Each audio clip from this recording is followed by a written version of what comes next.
दोस्तों, TV serial Anupama के आज के एपिसोड की शुरुआत में पराग कहते हुए नजर आता है कि बच्चों ने इस दिन के लिए इतनी ज़्यादा तैयारियां की हैं तो सेलिब्रेट तो करना बनता है ना। और पराग यहाँ पर ख्याति से कहता है कि अनुपमा ने उसे समझाया कि अहंकार कभी प्यार से बड़ा नहीं होता। और पराग यहाँ पर मानता है कि ख्याति ने जो किया वह गलत था, लेकिन उसका इरादा जो है वो गलत नहीं था। ये बात अब वह समझ गया है। और पराग यहाँ पर मानता है कि ख्याति ने आर्यन की सच्चाई उससे इसीलिए छिपाई क्योंकि उसे लगा कि पराग जो है ये सच्चाई सुनने के लिए तैयार नहीं है। तो पराग ये भी स्वीकार करता है कि ये उसकी भी गलती है कि उसने कभी समझा ही नहीं कि ख्याति भी मां बनना चाहती थी। वह खुद को आर्यन की हालत का जिम्मेदार मानता है और कहता है कि जिंदगी पछतावे में बिताने के लिए बहुत छोटी है। इसके बाद यहाँ पर ख्याति और पराग जो है वो एक बार फिर से एक हो जाते हैं और सभी यहाँ पर तालियां बजाकर खुश हो जाते हैं। लेकिन यहाँ पर मोतीबा और आर्यन इससे नाराज दिखाई देते हैं और प्रेम और राही दोनों ख्याति और पराग से कहते हैं कि अब उन्हें इस खास दिन को सेलिब्रेट करना चाहिए। और पराग और ख्याति एक दूसरे को माला पहनाते हुए नजर आते हैं और इसके बाद वे दोनों आर्यन से कहते हैं कि उन्हें अपनी गलती सुधारने का एक मौका दे दे। लेकिन यहाँ पर आर्यन तो उनको रीयूनियन की बधाई देता है और गुस्से में वहां से चला जाता है। अनुपमा उसे समझाने की कोशिश करती है लेकिन आर्यन जो है वो समझता ही नहीं है।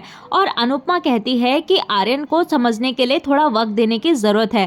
तभी यहाँ पर ख्याति और पराग जो है वो अनुपमा का शुक्रिया अदा करते हुए नजर आते हैं और अनुपमा उन्हें हमेशा एक दूसरे का साथ देने के लिए कहती है। इसके बाद यहाँ पर ख्याति और पराग केक काटते हैं और अपनी शादी की सालगिरह मनाते हुए नजर आते हैं और काफी ज्यादा खुश नजर आते हैं। तो तभी हम यहाँ पर ख्याति को देखते हैं जहाँ पर वो अनुपमा से डांस करने की रिक्वेस्ट करती हुई नजर आती है। तो पहले तो यहाँ पर अनुपमा झिझकती है और उसे पिछली बार की वह बात याद आती है जब पराग ने उसके डांस करने पर नाराज हुआ था। लेकिन इस बार तो पराग जो है वो खुद ही डांस करने के लिए कह देता है और इसके बाद यहाँ पर अनुपमा सभी के साथ झूम उठती है और डांस करती है। पराग और ख्याति यहाँ पर दोनों साथ में मिलकर डांस करते हुए नजर आते हैं और प्रेम और राही भी यहाँ पर डांस करते हैं। इसी दौरान यहाँ पर अनुपमा देखती है कि माही और आर्यन साथ में डांस कर रहे होते हैं और डांस के दौरान अनुपमा के पैरों में राघव की चिट्ठी आती है और वह राघव की चिट्ठी पढ़ती है। लेकिन यहाँ पर अनुपमा जो है वो समझ ही नहीं पाती क्योंकि वह खराब हो चुकी थी और वह तय करती है कि वह राघव से खुद पूछेगी कि वह क्या कहना चाहता था और वह उसे कॉल करती है। तभी प्रेम उसे फोटो खींचने के लिए कहता है और इसी बीच यहाँ पर प्रेम के फोन पर पुलिस का कॉल आता है। अनुपमा फोन उठाती है और वह हैरान रह जाती है।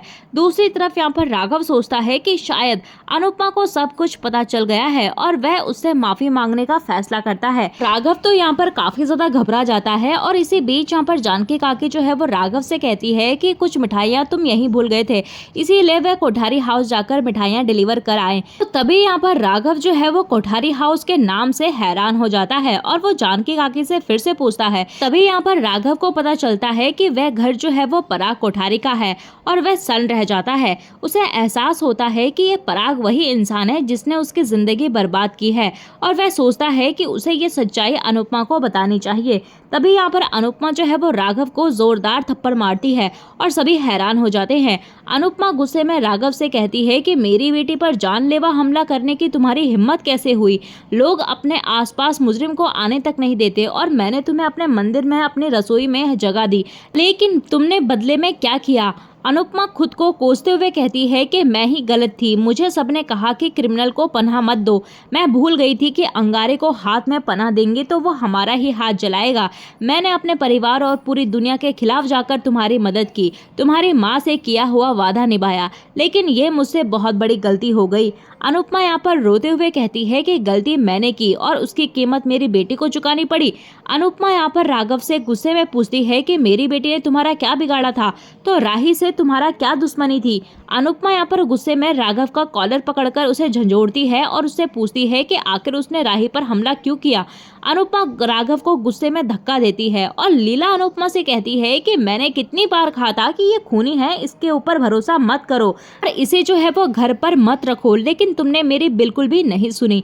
राघव यहाँ पर हाथ जोड़कर माफी मांगता है लेकिन अनुपमा उसे फिर से धक्का दे देती है और कहती है कि मैं तुम्हारी माँ से माफी मांग लूंगी कि मैं अपना वादा नहीं निभा पाई क्योंकि उनका बेटा ही ऐसा है।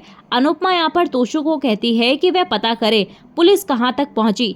राघव यहाँ पर हाथ जोड़कर अनुपमा के पैरों में गिरकर माफी की गुहार लगाता है और साथ ही साथ वो अनुपमा के पैरों में गिड़गिड़ाते हुए भी नजर आता है और कहता है कि मुझे जेल नहीं जाना है, मुझे अपना केस लड़कर अपनी बेगुनाही साबित करनी है।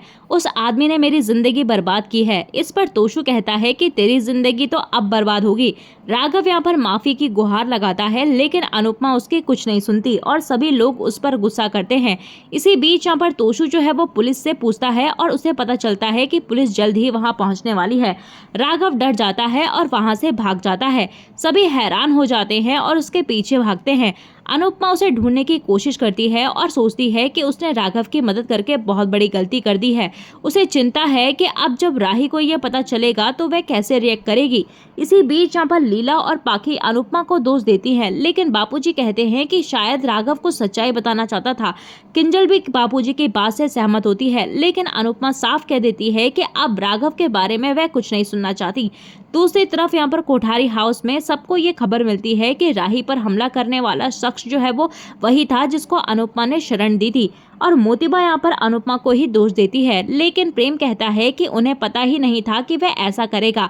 राही यहाँ पर घबरा जाती है और अपना डर व्यक्त करती है। इसी बीच वह सबके सामने राघव का नाम ले लेती है और राघव का नाम सुनकर अनिल, मोतीबा और पराग जो है वो सभी दंग रह जाते हैं। प्रेम यहाँ पर हैरान होकर कहता है कि आखिर राघव ने ऐसा क्यों किया होगा, उसकी हमसे कोई पुरानी दुश्मनी है। पराग और मोतीबा हैरान होते हैं और प्रेम यहाँ पर राही को संभालता है। दूसरी तरफ यहाँ पर अनुपमा जो है वो पुरानी बातों को याद करके दुखी होती है। जब उसने राघव की मदद की थी और सबने उसका विरोध किया था, तो अनुपमा खुद को कोसती रहती है कि उसने राघव को शरण दी और कहती है कि अब वह किसी भी अजनबी की मदद नहीं करेगी। तभी यहाँ पर उसकी नज़र जो है वो राघव के सामान पर जाती है और वह उसे खोलने के लिए जा ही रही होती है कि तभी अचानक से लाइट चली जाती है और वह घबरा जाती है। तभी हम देखते हैं कि अचानक से राघव उस पर हमला कर देता है और उसका मुंह अपने हाथों से बंद कर देता है। वहीं दूसरी तरफ मोतीबा, अनिल और पराग काफी ज्यादा परेशान नजर आते हैं और अनिल कहता है कि राघव इतने दिनों से अनुपमा के घर में रह रहा था और हमें पता तक नहीं चला। मोतीबा कहती है कि अनुपमा को सब पता होगा और वह जानबूझकर उसे अपने घर में रख रही थी। पराग कहता है कि अगर अनुपमा को पता होता तो अब तक वह हमारे खिलाफ खड़ी हो जाती। अनिल कहता है कि ऐसा हो सकता है कि राघव इतने दिनों से अनुपमा के घर में रहकर हमारे खिलाफ कोई षड्यंत्र कर रहा हो, वह हम पर नजर रख रहा हो, क्योंकि प्रेम और राही और ख्याति वहां पर थे। शायद वह कोई ना कोई बड़ी प्लानिंग कर रहा हो। तो पराग कहता है कि अगर यह कोई इत्तेफाक है तो गजब का इत्तेफाक है, लेकिन अगर ये कोई साजिश है तो बहुत ही ज्यादा डरावनी साजिश है। मोतीबा यहाँ पर घबरा जाती है और कहती है कि ये राज जो है वो बाहर नहीं आना चाहिए और वह पराग से कहती है कि इससे पहले बहुत देर हो जाए वह कुछ करे। दूसरी तरफ यहाँ पर राघव जो है वो अनुपमा के मुंह को बंद किए हुए होता है और कहता है कि मुझे माफ कर दीजिए, लेकिन मैं ऐसा करने पर मजबूर हूँ। इसी के साथ दोस्तों एपिसोड खत्म हो जाता है।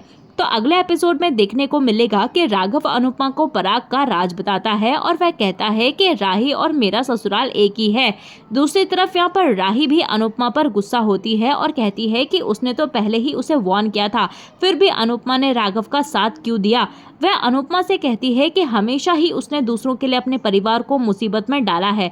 और इसी के साथ दोस्तों एपिसोड खत्म हो जाता है। तो दोस्तों आपको क्या लगता है कि क्या अब राही ये सच जानकर अनुपमा को दोषी ठहराएगी और उसे माफ कर पाएगी या नहीं, हमें कमेंट सेक्शन में जरूर बताइएगा। मिलते हैं आपको नए एपिसोड में नए अपडेट के साथ, तब तक के लिए नमस्कार। वीडियो पसंद आई हो तो वीडियो को लाइक, शेयर, सब्सक्राइब जरूर कीजिएगा।